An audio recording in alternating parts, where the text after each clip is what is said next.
We may see an attack in Iran soon. Yeah, well, an attack in Iran will be because of Israel, right? I mean, I think Chunk from the Young Turks. I think he tweeted something out saying that if American soldiers die in this war with Iran, it's because of Israel. They'll have died because of Israel. Do you think that's a fair statement to say? Yeah, I think there's really almost no chance that we'd be considering an attack on Iran now if it wasn't for Israel. I think there's no. It's just all those different. There. Yeah, I think that's probably fair to say. Do you think that most Americans understand that? Maybe not most, but a very large minority, I think, would understand that. And the past, it would have been a very small minority. Things that really have changed. Well, I think if this does happen and we go to war with Iran, or American servicemen start getting killed over there in the Middle East, I think people will realize quickly. People will start to ask some basic questions like, why? Yeah. Why are we over there? Why are we doing this? Because of protest? I've been seeing all these, inverse memes and tweets saying like, Khamenei says help's on the way, Minneapolis. They're sending an aircraft carrier, to the U.S. to stop, just flipping it, turning the table, and you just see 8,000 people have died in Minneapolis or whatever. Right. The numbers that are coming out from these Zionist, mouthpieces on Twitter are insane. I'm hearing 100,000 sometimes, 50,000. They just they can just make up any number they want without any evidence, and it might work. Right. Well, but I'd have to say again, it's just that we're used to these build up to these wars. In before past wars there were months, or maybe even, it's certainly many months of a buildup. There was a real effort to kind of convince the population, the rest of the world, this is something that we need to do. We don't have any choice. It just has to be done, right? And we had that, with the protests, but the protests are over. They've been over for what, close to 2 weeks now, something like that. You had your past excuses, the nuclear program. So what's going on? It just seems like they really haven't, they haven't bothered to work on the soft power part of it this time. It's just, we're going to do this. And I think that puts them at risk. Again, Trump just might get lucky and he'll pull something off, something that we can't imagine right now. Look, we've been surprised by some of the things they've done in the past. That's the thing. They go figure something out that nobody's thinking about. And they say, well, let's do that. And maybe he'll succeed with some quick in and out raid, and then he can declare victory and the Armada can go steaming off. I think that's what he wants to do. Everything. If you look at past military operations that were executed under Trump's orders, that's what we've seen in the past. But again, Iran can fight back, and we may something there. It's very, very possible, I would say even likely, that any sort of quick raid that he's going to attempt will lead to a longer war. It'll result in a mess, and he'll have a mess on his hands, and he will not have even prepared the population for him. He really didn't provide a convincing rationale, right? So he could be in real trouble, politically as a result of this, not just militarily. Yeah, I hope that all our American servicemen and women that are on the aircraft carrier or in these bases, that they are thinking hard about this and realizing like, wait, whoa, what's going on here? Why are we doing this? Because we're the ones that will get killed from this. And maybe that's able to work its way up the chain of command, and we could have, I don't know, maybe some kind of mutiny or something. I'm just wondering, just because I don't want these people to die. I don't want American soldiers to die. I don't want anybody to die. It's just insane that this might happen. Right. And then but that always goes back to like, okay, what the justification will I think be because about the empire, that we got to save the dollar, that Americans, we benefit somehow from this empire. But is there any truth to that? Did we benefit from the American empire? I really don't think so. I mean, what we benefited from is um, the dollar. From the dollar status as the world's reserve currency. That's really what has benefited us. And I know that there are people that make the argument that it's these bases all around the world that kind of buttress that.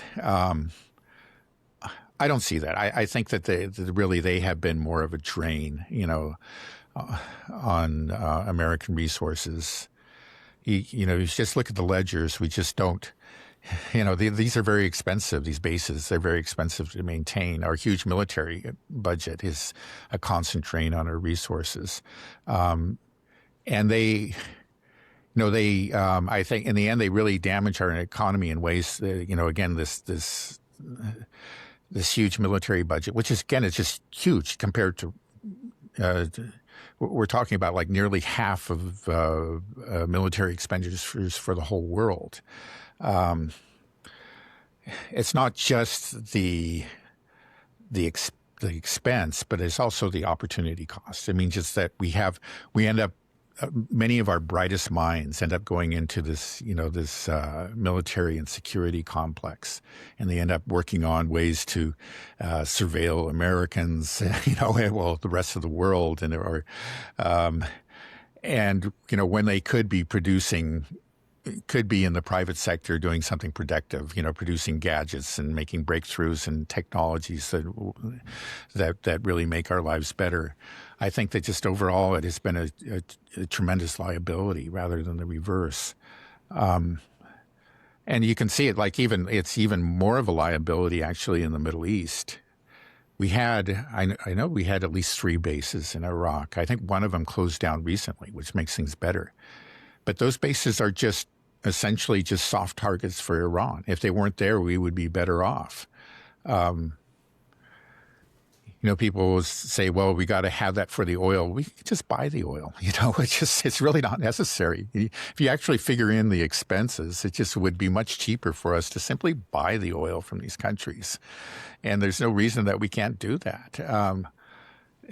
I don't think the empire, that part of the empire has been helpful at all, Right. And we could say that the only thing that would benefit, like I said, is the world reserve currency status. But to preserve that you need to not weaponize it. That's the most basic part of it, that this is a fair, stable currency that we can all do trade in.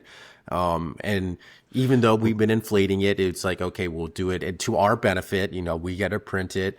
And so we get first access and, the capital gets to stay here more in the United States. But even then, people were willing to play along until we started to weaponize it. So that was I think maybe the beginning of the end of the world reserve currency. And then the dollar status, what's going to happen, do you think, then, if once we lose this world reserve currency status? Because it seems like that's what's happening. That's why gold is going up. Like I said, the total percentage of dollars being used as a world reserve currency status is at its lowest point. So what will we see? Will we see inflation, hyperinflation? What happens? Yeah. Well, we could see inflation. I mean, again, the temptation, which is very, very hard to resist on the part of, central bank authorities, is to print money when you have a shortfall like that. Again, we've done that in the past. We could get away from that because people around the world would willingly absorb that money in the form of treasuries. And that willingness is in serious decline. So the next time that there's a massive printing of money, we're going to find that, okay, there's nobody to absorb that, so that money floats around. You have inflation, hyperinflation, so yeah, that's one thing that can happen. Now, it doesn't have to lead to disaster. It would be whatever happens. It would be a serious blow. We would have to tighten our belts. We would have to begin to live like a normal country and really pay our bills in a way that we didn't have to do in the past.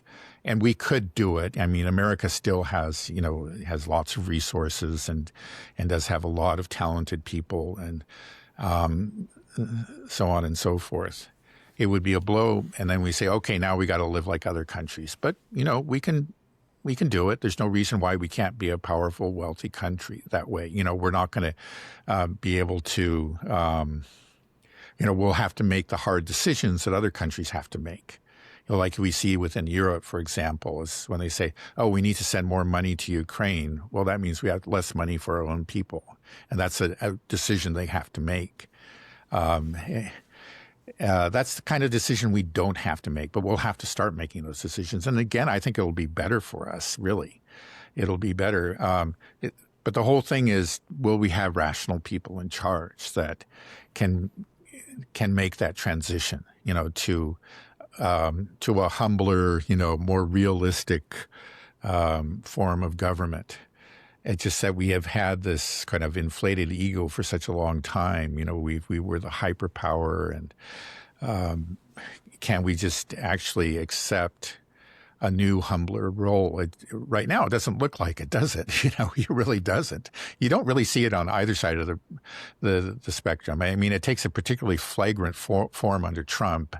But unfortunately, remember Biden had the same way of thinking. He wasn't Trump. He didn't, threaten other countries with tariffs. He wasn't sending his federal officers into cities or anything like that.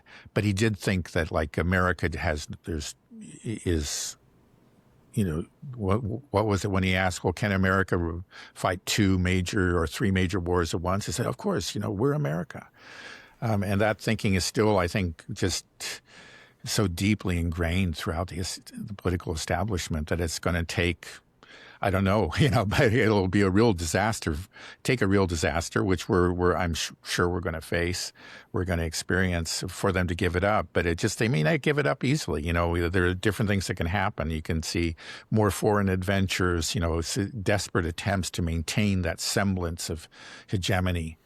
And possibly more repression at home too. Very possibly. Yeah, I just feel like we're entering this perfect storm. A potential war with Iran, the dollar collapse, and then just civil unrest here in the United States. It's all happening right now, I feel like. And who knows, maybe the war with Iran will just trigger the rest, add fuel to the unrest here in the United States and the dollar collapse. And yeah, I mean, I see Mark Levin is just texting every day, get Khamenei, that's, I think this is going to happen, right? Are you feeling like this is going to happen here in Iran?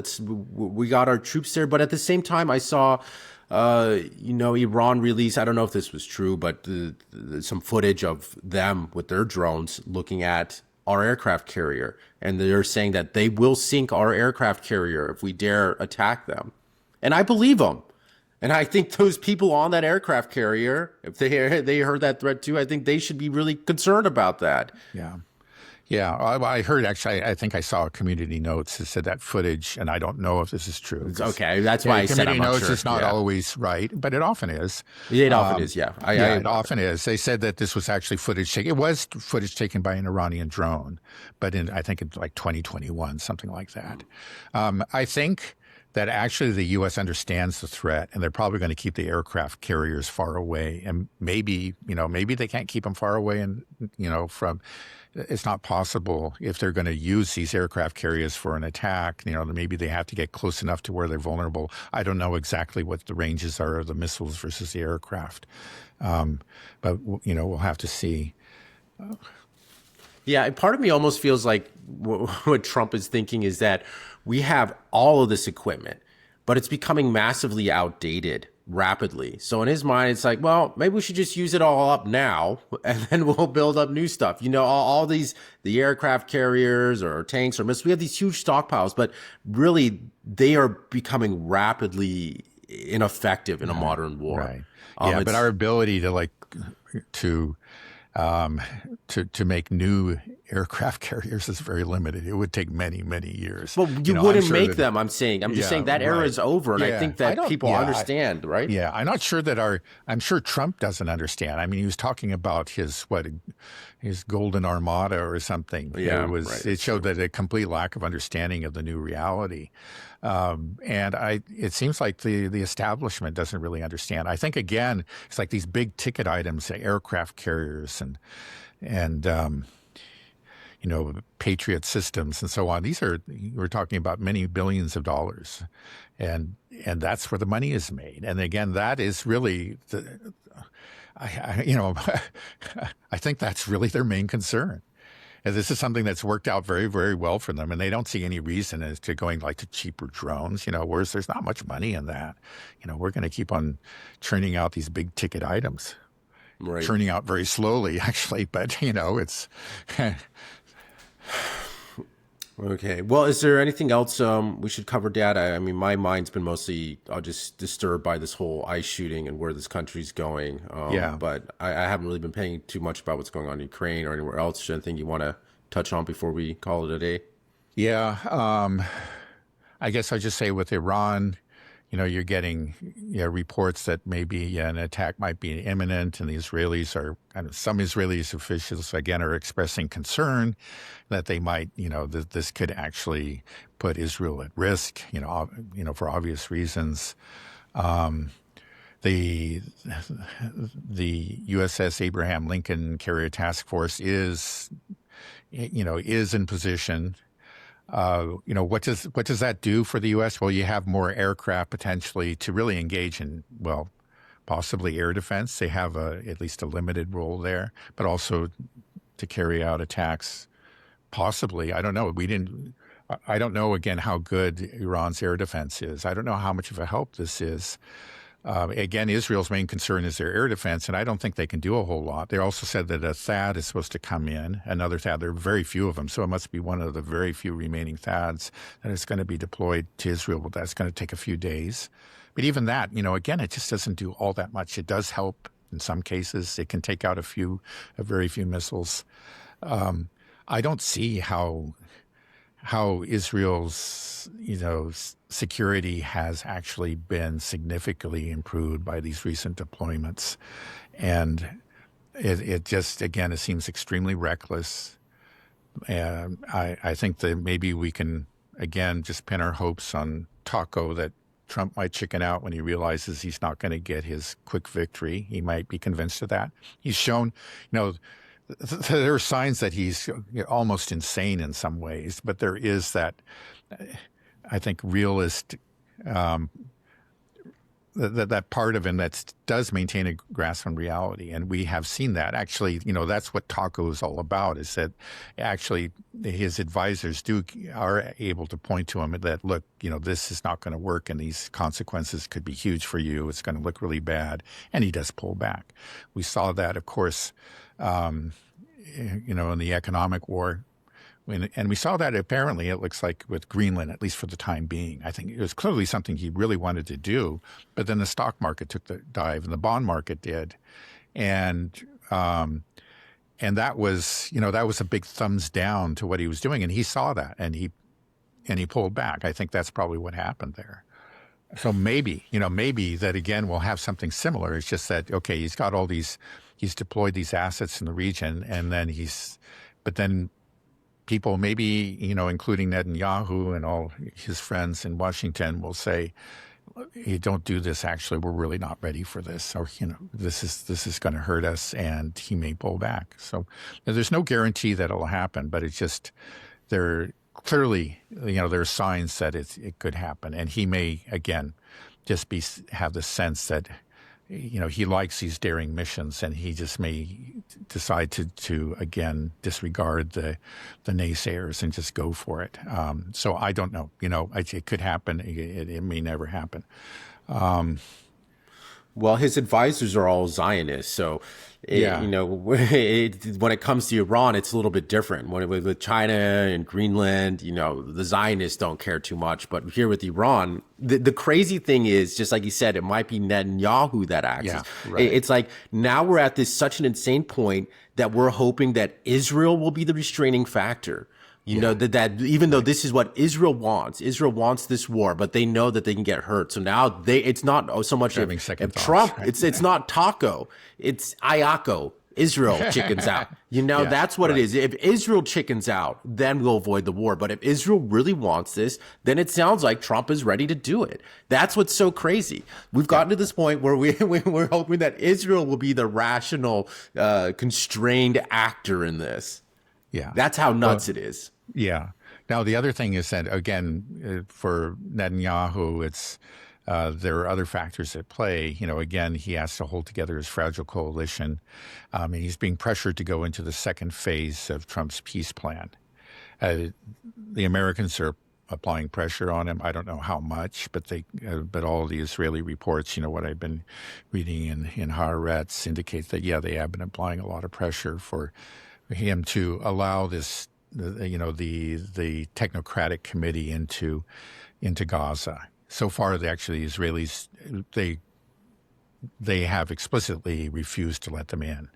There was an attempt for this group to enter Gaza, and they said no. They've kept the Rafah crossing closed. Now, their excuse for keeping that crossing closed was that there's still the remains of one Israeli hostage. But that was found today. His remains were found today. So that excuse is gone. It's going to be harder for Netanyahu to say no because, again, apparently Witkoff and Kushner are actually even pushing him to do this. And he doesn't want to because, again, Ben-Gvir and Smotrich and himself, they just don't want to have any complications. Their plan is ethnic cleansing, and it gets messier if you've got, these committees and other things in there. So he would rather not do it. And again, maybe he'll look at it and say, hey, an attack on Iran will be a welcome diversion. And so he may just decide that, okay, we're going to be hit hard, but maybe in the current circumstances, that might be good because people will stop talking about phase two. That's another thing that, that's another factor at play here. And that may determine the decision on whether or not to attack Iran. We're not even through the first month of 2026, Dad.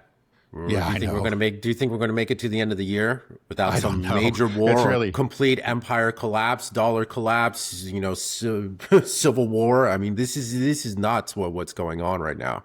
Yeah. I know it's hard to keep up with it all. I mean, again, there's a lot of things that are going on in Gaza. Again, the killings continue, and I think we just have to say that because we forget about Gaza. But it's just every day. Just the other day I think 11 people were killed, including 3 journalists. A family, the mother, father, and their daughter. A 13-year-old boy who's just out there picking through something through the rubble. These are just horrible, horrible things. The 11 is not too far from, like what happened in the Bondi massacre, but nobody noted it. And this is almost a daily occurrence, even under the ceasefire. I mean, these horrors continue, and nobody talks about it. And, that's just wrong. So, people are still talking about Bondi, which was a terrible thing. I agree. But it's just like it's 1/100th of 100th of what's happened in Gaza over the last few. And, you look at that and you have to say in the minds of these people, it's just like Jewish lives matter, but Palestinian lives just aren't worth anything. If you look at the kind of coverage, and that's just the tip of the iceberg. Like, again, it's just the horrors continue, and the horrors continue in the West Bank, and because of all the madness, it's just hard to keep up with it, to report it. Right. Well, I mean, the censorship is real. I don't know if you saw the report about X that they've been throttling, I think, just anything about Israeli crimes or pro-Palestinian content by 80 to 100%. That it's been made apparent. I mean, it's you can read. I saw a story in RT on it, but I also saw it posted around on X as well, where you can actually see it. That Grok actually will analyze them. They are throttling it, and it's not surprising. We saw Netanyahu just talk about what we got to do. He mentioned TikTok and X. TikTok, now Larry Ellison owns it, and it's dead. I tried to put out a video clip on TikTok where you're talking about how we manufactured the economic crisis in Iran. and because Scott Bessent says it, it's coming straight from the Secretary of Treasury's mouth on multiple occasions. Right. He's talking about it. Right. That was removed as a violation of misinformation. On TikTok, just from that, and then we see our own Treasury Secretary talking. Our own right. Yeah, so it just shows you just where we are now. That the censorship is heating up. Right. And then X is actually probably better than a lot of places. I mean, really, So, Facebook and Instagram and so on. Yes, and so because forth. X doesn't remove, but what they've done itself has described it. They have a more reasonable, proportionate, and effective moderation process, which means that they do massive demotion, boosting rather than direct banning. So that's what's happening. Right. I'd like to say that that's not going to work, but I'm afraid that it probably does to some extent because, for people like us who really know what's going on, we'll get our information. We know how to get it. Right. And we know that but there are a lot of people who are just don't have as much information, don't pay as much attention. And it was TikTok and that kind of thing that, their algorithms were feeding these things to them and they woke them up and they, it really made a difference. And hopefully some of those people have gone, I'm sure some, maybe, I hope a significant proportion of them have gone on and really learned, woken up and knows what's going on and they'll find a way to get that information. But there's so many of those, let's say, low information or just low attention people out there that will be affected by these bans or these, demotions like we're seeing on X. And it is going to, slow down the shift towards opposition to Zionism. Yeah, I'm afraid that that's the case. Now, they can't ban it entirely. There are a lot of people that have had their eyes opened and their eyes are not going to shut. But it's that they are, having Netanyahu is actually having some victories on the eighth front. Yeah, some major ones. I mean, hopefully YouTube stays. I mean, now it seems like YouTube might be one of the more free ones. I mean, there's probably I know there's shenanigans going on there, but hopefully not too much. Which is why, if you should like, comment, subscribe. And also, subscribe to the Substack as well, just in case something does happen, because we have seen some of these channels go down. Neutrality studies with Pascal went down, and I think he came Rachel back. Blunt. He came back. Yeah, they came back up. It seems like you have to know Jeffrey Sachs. It seems like Jeffrey Sachs has somebody at YouTube that he can contact. So but we don't know Jeffrey Sachs. So so subscribe to our Substack in case something happens. Okay, Dad, I think we can end it there unless there's anything else you want to say. Okay, yeah, we can end it. That's good. Okay, all right. Have a good rest of the day. I'll talk to you soon. You too. Okay, bye-bye. Bye-bye.